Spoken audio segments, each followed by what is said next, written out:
Students बात करेंगे weightlessness in satellites and gravity free system. Satellite students हमारे पास क्या होते हैं कि हमारे पास एक कुछ ऐसी कम्युनिकेशंस के लिए जो हम यूज करते हैं उनको हम जो अर्थ के अराउंड जो है रिवॉल्व कर रहे होते हैं उनको हम सैटेलाइट्स कहते हैं। ठीक है, और इनके डिफरेंट पर्पसेस हैं, वेदर अपडेट्स देते हैं, कम्युनिकेशन देते हैं और बाकी पर्पसेस के लिए हम सैटेलाइट्स का जो है वो इस्तेमाल करते हैं। ये बिल्कुल हमारे पास उसी तरह है कि हमारे पास नेचुरल सैटेलाइट जो है वो मून कहलाता है, वो भी अर्थ के अराउंड जो है वो अपनी रेवोल्यूशंस कर रहा है। बिल्कुल इसी तरह हम आर्टिफिशियल सैटेलाइट्स भी भेजते हैं जो कि ह्यूमन मेड होती हैं। अच्छा, अब सैटेलाइट्स में जो मतलब कि स्टूडेंट्स वेटलेसनेस की जो एक प्रॉपर्टी देखी जाती है उसको आज हमने एक्सप्लेन करना है। यहाँ आपको फिगर में अर्थ दिखाई गई है और ये पर्पल कलर से हमने एक सैटेलाइट शो की गई है और उसके डिफरेंट पार्ट्स आपको दिखाए जा रहे हैं और हम उनको वन बाय वन जो है वो एक्सप्लेन करेंगे। अब जैसे कि स्टूडेंट्स हमने पिछले टॉपिक में वेट की बात की थी कि वेट हमारे पास जो है वो क्या होता है कि जितनी ग्रेविटेशनल पुल किसी भी बॉडी पे एक्ट कर रही होती है,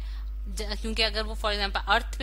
अगर वो अर्थ पे रखी गई है तो अर्थ की ग्रेविटेशनल पुल के ऊपर एक्ट करेगी तो उतना ही उस बॉडी का क्या होगा, उस बॉडी का वेट होगा, जो कि हम वेट को मतलब कि उस तरह से मेजर करते हैं और उसके लिए हम स्प्रिंग बैलेंस यूज करते हैं और W जो है वो हमारे पास mg के बराबर होता है। अब अगर हम देखें स्टूडेंट्स के हम लोग ने जिस तरह से यहाँ आपको डिफरेंट पार्ट्स शो किए गए उनको हम एक्सप्लेन करेंगे with the help of a projectile. जैसे कि आपने प्रोजेक्टाइल को देखा था स्टूडेंट्स के, उस केस में हमारे पास क्या होता है कि जिस तरह से अगर मैं कोई ऐसी बॉडी को शूट करती हूँ और वो एक पैराबोलिक पाथ फॉलो करती है तो ऐसा जो मोशन होता है वो हमारे पास प्रोजेक्टाइल मोशन कहलाता है और ये जो ट्राजेक्टरी है इसे हम प्रोजेक्टाइल ट्राजेक्टरी का भी नाम देते हैं। अब अगर हम देखें स्टूडेंट्स कि जितना अगर फॉर एग्जांपल मैं हाई स्पीड के साथ इस बॉडी को शूट करूंगी, यानी कि जितनी मैं ज्यादा स्पीड रखूंगी इस बॉडी की उतना ज्यादा ये हॉरिजॉन्टल डिस्टेंस जो है ये बॉडी ट्रेवल करेगी, यानी कि जितनी ज्यादा मैं स्पीड कर दूंगी उतना ज्यादा हॉरिजॉन्टल डिस्टेंस जो है इस बॉडी जो है वो मूव कर जाएगी। ठीक, अगर हम देखें स्टूडेंट्स कि हमारे पास जिस तरह से इसमें थोड़ा सा मैं इसको दोबारा से इस फिगर को बना लेती हूँ ताकि ये बेहतर तरीके से बनाई जा सके, यानी कि जितनी ज्यादा स्पीड होगी उतनी ज्यादा इसका हॉरिजॉन्टल डिस्टेंस जो है ये बॉडी मूव करेगी। अब हम देखें जैसे जैसे मैं स्पीड ज्यादा करती जाती हूँ स्टूडेंट्स तो क्या होगा कि उसका जो मतलब कि उस बॉडी की जो कर्वनेस है उसमें कमी आती जाएगी, यानी कि यहाँ अगर हम देखें तो यहाँ बॉडी में ज्यादा कर्व आया और वो फौरन से हॉरिजॉन्टल को जाके हिट कर गया। लेकिन जैसे जैसे हम देखते हैं जैसे जैसे स्टूडेंट स्पीड ज्यादा होती जाती है वो हॉरिजॉन्टल डिस्टेंस जो है वो बॉडी ज्यादा ट्रेवल करेगी और उसमें कर्वनेस जो है वो कम होती जाएगी। अब अगर हम सैटेलाइट के साथ भी ऐसे ही केस करें कि हम उसकी स्पीड को इतना बढ़ाएं कि वो फौरन से जाके अर्थ को हिट ना करे बल्कि उसका जो कर्व पाथ है वो अर्थ के कर्व पाथ के मुताबिक हो जाए, जैसा कि ये लास्ट वाले पाथ को जिसे मैं ऑरेंज कलर के एरो से डिनोट कर रही हूँ, अगर लास्ट पाथ में देखें स्टूडेंट्स को उसका जो कर्व है मतलब कि उसका जो हॉरिजॉन्टल पाथ के मुताबिक हमने उसको जो है वो स्पीड दे दी है और उसने क्या किया कि वो अर्थ की गिर्द जो है वो रेवोल्यूशंस करना शुरू कर दी। यानी कि इसका क्या मतलब हुआ स्टूडेंट्स कि हमें एक पर्टिकुलर जो है स्पीड रिक्वायर्ड होती है, या फिर आप ये भी कह सकते हैं कि वेलोसिटी की बात कर लें अगर हम, तो हमें एक पर्टिकुलर वेलोसिटी रिक्वायर्ड है जो कि हम सैटेलाइट को प्रोवाइड करते हैं और उसकी वजह से वो एक पूरा जो अर्थ के अराउंड जो है वो अपना कर्वेचर जो है वो मुकम्मल कर लेती है। ठीक, अब अगर हम देखें इसमें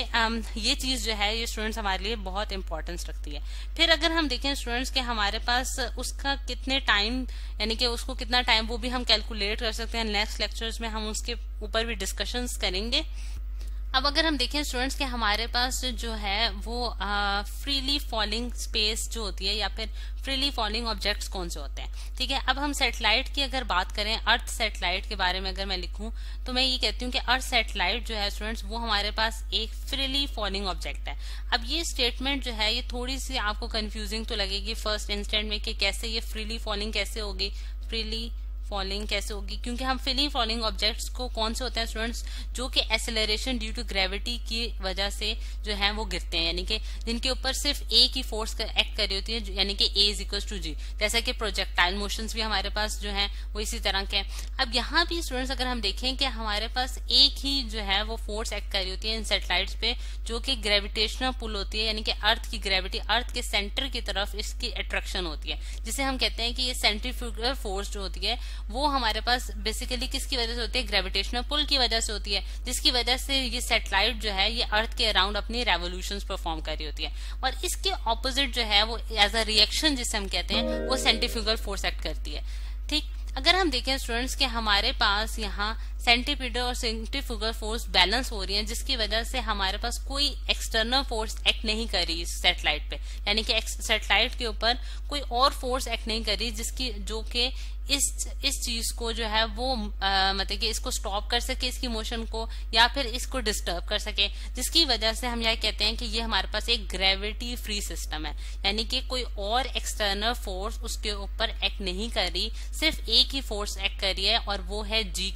जी यानी कि A इज इक्वल टू जी, यानी कि एक्सेलरेशन ड्यू टू ग्रेविटी की वजह से ये सैटेलाइट मूव कर रही है और उसके ऊपर कोई एक्सटर्नल फोर्स एक्ट नहीं कर रही। तो इस वजह से हम उसे क्या कहते हैं कि ये हमारे पास एक ग्रेविटी फ्री सिस्टम है। अब जब ग्रेविटी फ्री सिस्टम स्टूडेंट हमारे पास बन जाता है तो उसमें क्या होता है कि हमारे पास जो सैटेलाइट के अंदर है वो वेटलेसनेस की प्रॉपर्टी आ जाती है। और वेटलेसनेस क्या है कि आपका जो वेट है, जिसे हम कहते हैं कि हमारे पास जो अपरेंट वेट जो कि हमें नजर आ रहा है बज़ाहिर, यानी कि हर बॉडी का कुछ ना कुछ वजन मौजूद है, लेकिन आपको उसमें वेटलेसनेस महसूस होती है, यानी कि आप जो है वो किसी जगह स्टेबल नहीं रह सकते, आप मूव जो है वो प्रॉपर वे से नहीं कर सकते, आपको चीजें जो है वो प्रॉपर जगह पे महसूस नहीं हो रही होती, तो वो वेटलेसनेस की होती है। जैसा कि हमने इसकी जो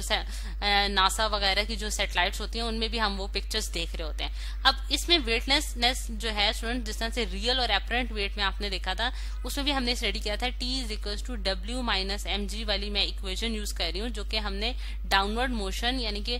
फॉलिंग फ्रीली बॉडीज के लिए लिखी थी। ठीक है, और आप ये लेक्चर्स भी दोबारा देख सकते हैं कि T minus W is equal to mg जो है ये हमने equation real and apparent weight वाले लेक्चर से लिए। यहाँ अगर हम देखें स्टूडेंट्स कि हमने W is equal to mg की वैल्यू पुट की थी, क्योंकि हमारे पास वेट जो होता है उसकी वैल्यू हमारे पास क्या होता है mg। तो अगर मैं T की जगह, जो कि T क्योंकि यहाँ एपरेंट वेट को शो कर रहा है, और W की वैल्यू में mg पुट कर दूंगी, तो मैं ये देख सकती हूँ कि T की वैल्यू मेरे पास क्या आ जाती है, 0। T की वैल्यू 0 आने का मतलब ये है कि हमारे पास एपरेंट वेट क्या हो जाएगा, 0, यानी कि जो हमें वेटलेसनेस नजर आएगी सैटेलाइट्स के अंदर वो इसी वजह से नजर आती है कि उसमें हमें कोई उसका जो वजन है, यानी कि आप उसको देखेंगे